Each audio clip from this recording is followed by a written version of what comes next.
salaamaaleykum mbokku internetu IYAT TV ñëwati nañ ak yéen ci taxaw seetlu yi nga xam ne ñu ngi koy def di waxtaan ak yéen ci situation réew mi jamono bu nekk lee xew ñu koy indi fii di ci partager ak yéen à travers les commentaires ñu ci mën di jot seen xalaat di remercier tamit ñi nga xam ne ñoom ñooy topp IYAT TV jamono bu nekk di indi seen xalaat di indi seen ay contribution ak di wax seen gis-gis jamono bu nekk dañuy ñëw ak yéen ci li nga xam ne moom mooy juge bi nga xam ne bëgg nañ ci ñëw tey muy déclaration bi nga xam ne kii di le procureur général te muy Ibrahima Bakhoum ñëw na ci démb ak ay détails yoo xam ne dina gën a yaatu incha allah su ko defee ñu ànd ci ak yéen kon dañuy commencer rek li nga xam ne moom mooy li ñu bëgg a njëkk a wax ci sortie boobu nga xam ne procureur de la république def na ko li ñu ci njëkk a wax mooy ñun nemmeeku nañ depuis plus de 200 ngi nii saa su ñi nga xam ne ñoom ñooy waa justice jógee ngir wax li ñuy wax ci kaw Ousmane Sonko rek la ñuy dal daanaka wala wax ji li muy bari lu ñuy wiiri ci Ousmane Sonko lay teere donc mu ngi loo xam ne lu doy waar la ci justice su Sénégal waaye aussi ñu nemmeeku ay wax yoo xam ne yu ci bari daanaka dafay lënt ci suñum xel alors que sax ñoom seen sortie yi nga xam ne moom la ñu nekk di def ngir wax ne dañuy leeral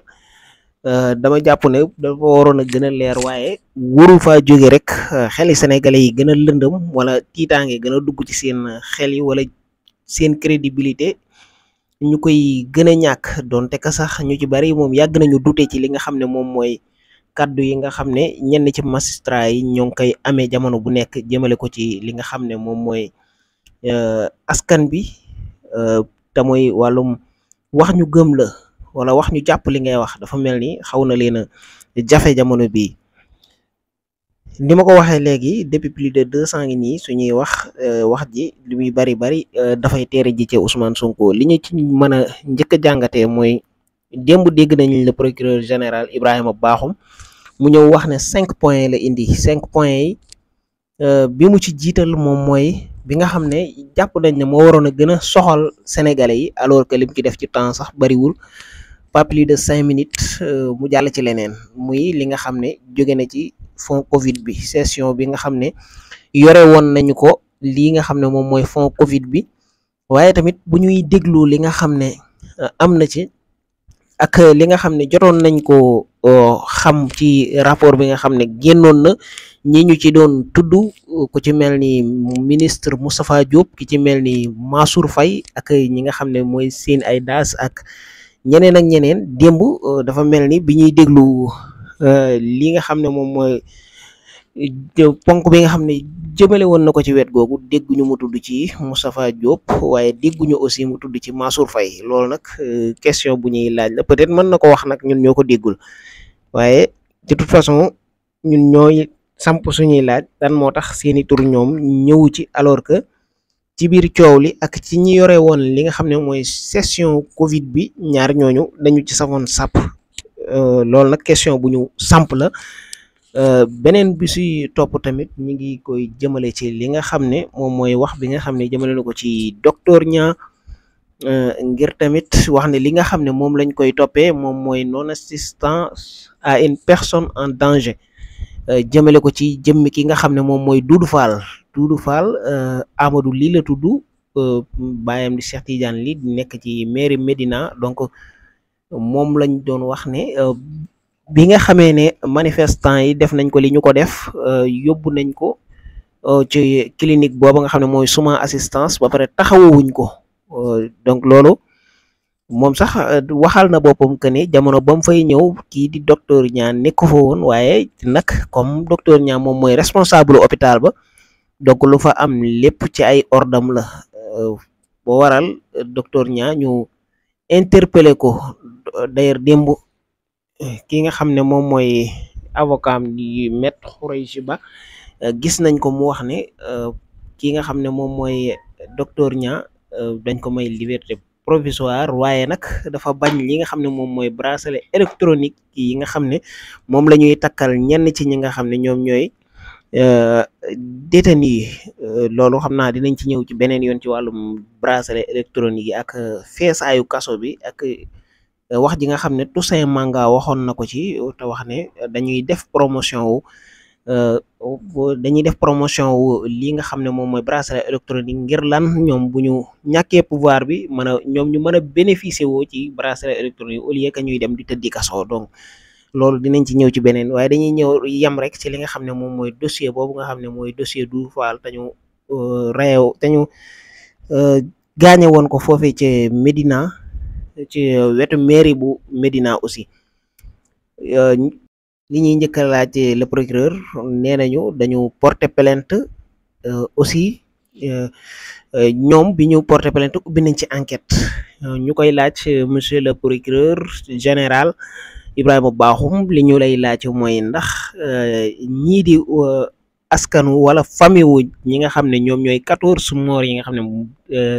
ñàkkoon nañ seen bakkan ci jamonoy mars bi lan moo tax ndax ubbi ngeen ci enquête fo enquête bi toll lan moo tax communiqué woo ci bu fekkee ne citoyen askan bi moo leen ñor bu fekkee seen justice dañ koy rendre au nom du peuple tamit ñooñu yaakaar naa ne ci askanu Sénégal lañ bokk ndaka la ñu mën a comprendre koo xam ne même pas 10 jours wala même pas 15 jours ci ginnaaw la ñàkk bakkanam ngeen mën ca ubbi enquête ba mën a taxaw ne da ngeen di citer ay responsable ba pare li nga xam ne am na 1 an jàpp 2 ans sax dégguñu ci benn ouverture d'enquête donte que peut-être mën na ci am waaye tamit doo leen ñu wax ne porté wuñu plainte ñoom seen ñi nga xam ne ñoom ñooy seen ay mbokk donc loolu moom ba tey question bu ñuy laaj la ndax sénégalais yi dañoo bokkul yam ci au nom de la justice au nom de la loi ndax sénégalais yëpp dañ ci bokkul yam waaw wala déet beneen bi ci topp aussi pour bañ temps bu gudd ndax li ñuy am ci temps ci jàngat yi nga xam ne ñu ngi koy def du bari mooy Doudou Fall moomu ci biir enquête am bi li ñu ciy laaj mooy ndax jéem ngeen a xam lan moo ko wàcce woon sur terrain ndax jéemoon ngeen a xam kan la àndaloon ci terrain bi kan moo ko joxoon ordre ci li mu doon def ndax li mu doon def waroon na ko def ndax mënuñu jàppe mbir mi comme légitime défense parce que moom tamit gis nañu ko ci ay image yoo xam ne mi ngi yoroon objet yu mën a gaañe maanaam li nga xam ne moom la ñuy wax arme blanche gisoon nañ ko mu yor paaka wala lu mel ni jaasi ndax jéem ngeen xam dara ci mbir moomu lan moo tax communiqué woo ci lan moo tax waxoo ci Doudou Fall ni mu ñëwee woon sur le terrain waxoo ci Doudou Fall ni nga xam ne moom loolu moo nekkoon attitude am jour boobu ñan la àndaloon ci xeex boobu ñooña anañu lan moo doonoon seen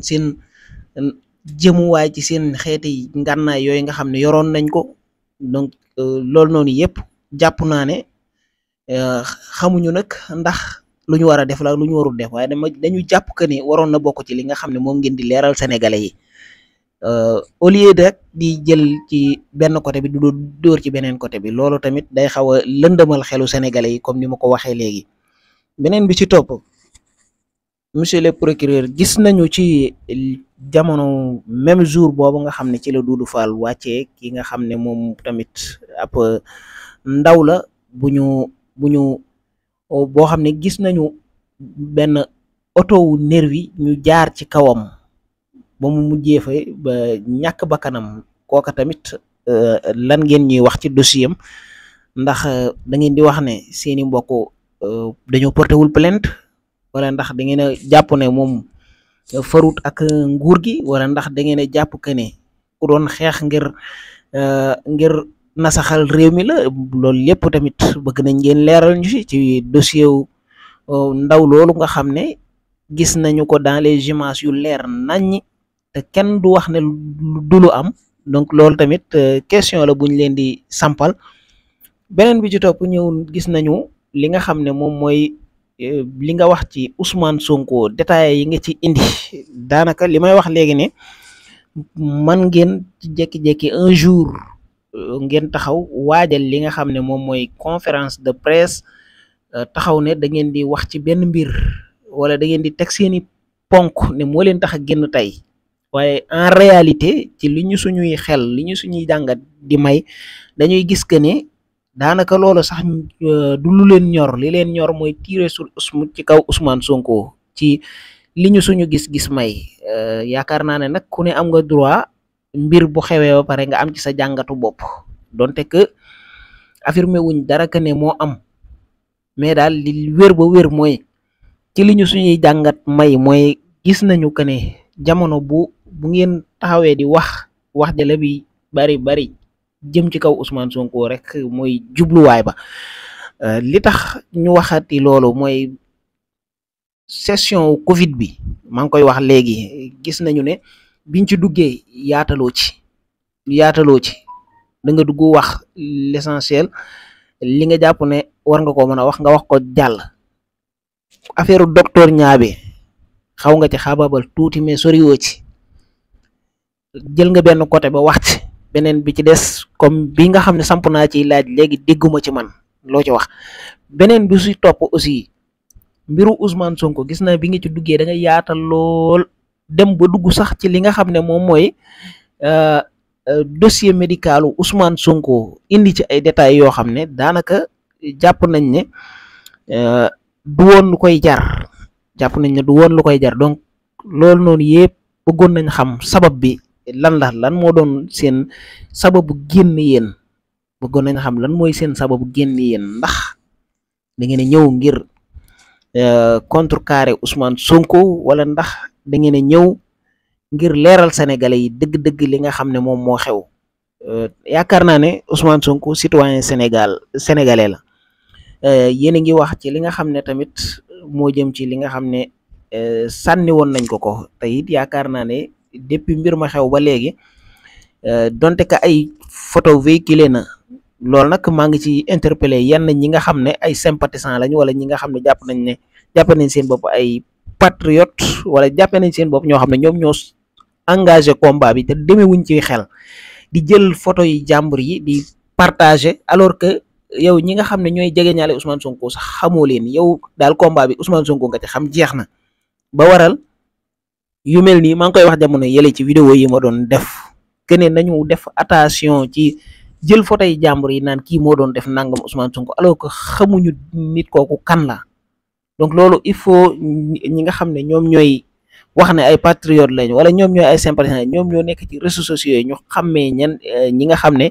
ñoom ñoo nekk ci combat bi wala bu ñu mënul xàmmee loolu ñu garder silence bañ a sacrifier ndaw parce que yarga si bi yi nga xam ne téye nañ ko dañuy nangu que ne ñun ñëpp que ne fan yooyu noonu image am lañ ñëpp doon partagé naan moo sot dara Ousmane Sonko ñëpp a ko doon gis yemul ci moom am na keneen koo xam ne tamit doon nañ partagé photom aussi ba Ousseynou lii doon ci génn di wax donc il faut ñoom tamit ñu xam li nga xam ne bu fekkee combat ci la ñu nekk ñoom bu fekkee dañuy xeex ngir dëgg li ñuy jàppee dëgg ñoom ñu xam ñu bañ a sacrifier wu viwu doomu aadama donc loolu dama koy lancer ñi nga xam ne ñoom ñooy patriote ñu mbir mi ñu nekk ñu domee ci xel demee ci xam-xam donc loolu moom maa ngi koy lancer ñi nga xam ne ñoom ñooy patriote yi waaye bu ma dellusee ci li nga xam ne moom mooy ba tey ci procureur bi mooy que Ousmane Sonko moom ci boppam dafa waxal boppam que ne li ñu ko sotti wala li ñu def ci kawam ba waral mënul noyyi alkaati yi ñoom ñoo ko def selon Ousmane Sonko moo ko waxal boppam kon jàpp naa ne bu ñuy def enquête wala bu ñuy autosaisiru yaakaar naa ne waroon nañu mën a jéem a laaj ñi nga xam ne ba tey ñoom ñoo waroon Ousmane Sonko te ñuy ay takk der te mu cité leen nommément aussi tamit dégg nañ Ousmane Sonko mu wax ci biir wax ji que ni moom bi ñuy procureur di autosaisiru yëgu ko man de dama doon jàppoon ne moom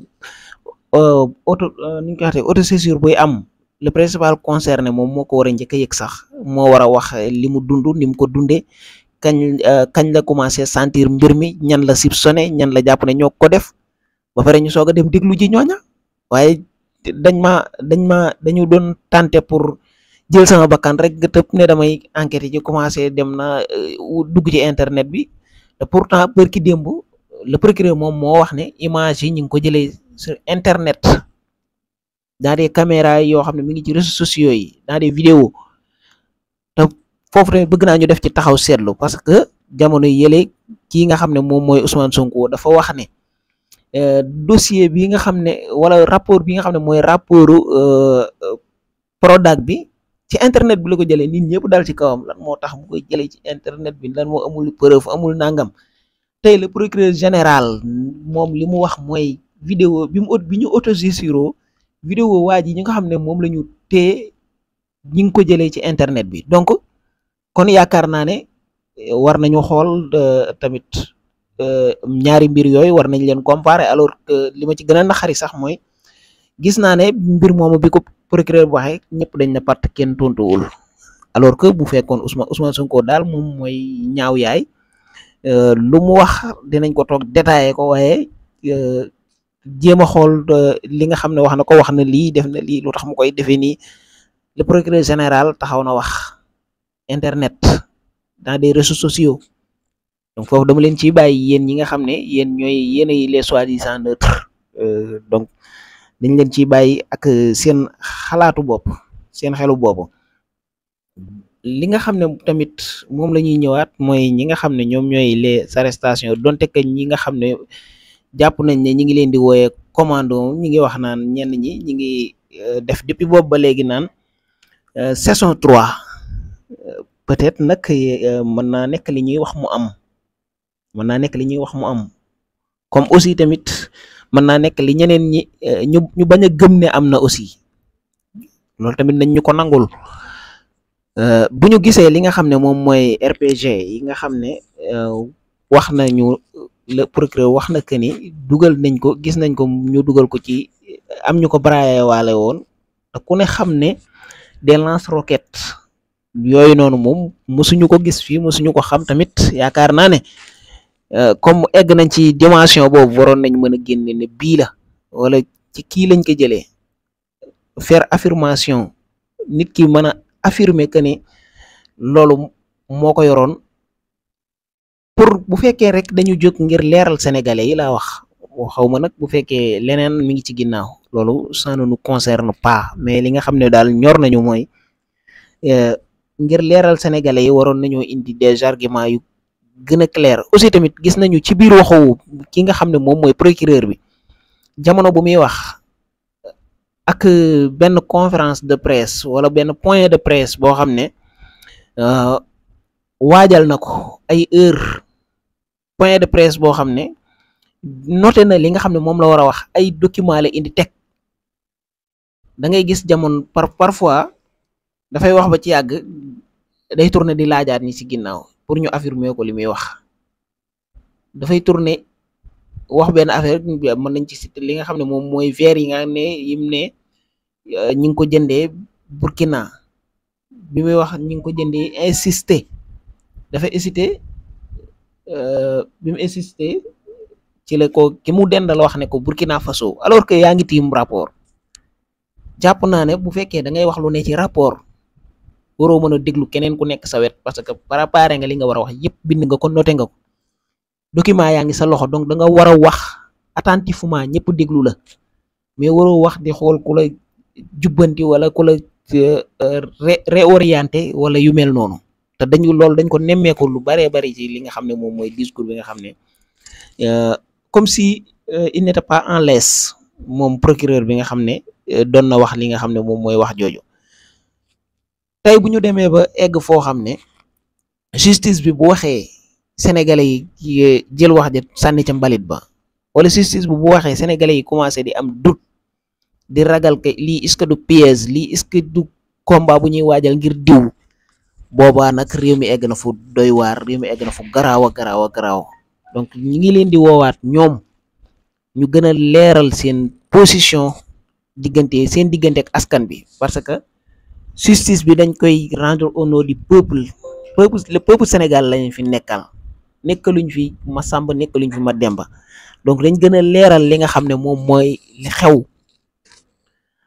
te bu fekkee li nga xam ne ñenn ñi ngi koy ragal ci ñoom muy parparloo bu fekkee dafa am ci ñoom nañu jéem a reculer ci loolu nga xam ne mi ngi am. ñi ngi xam naa ne li ñu bëgg a wax yépp du ci xaj ndax temps bi ñu amoon jeex na tàkk jeex na, donc dañuy bàyyi li ci des après ñu jéem a def deuxième partie bu fekkee dina ko jar, wala aussi tamit ñu bàyyi yéen tamit seen xalaat ngeen indi ko ci li nga xam ne moom mooy liñ doon waxtaane tey. Wasalaamaaleykum wa rahmatullah.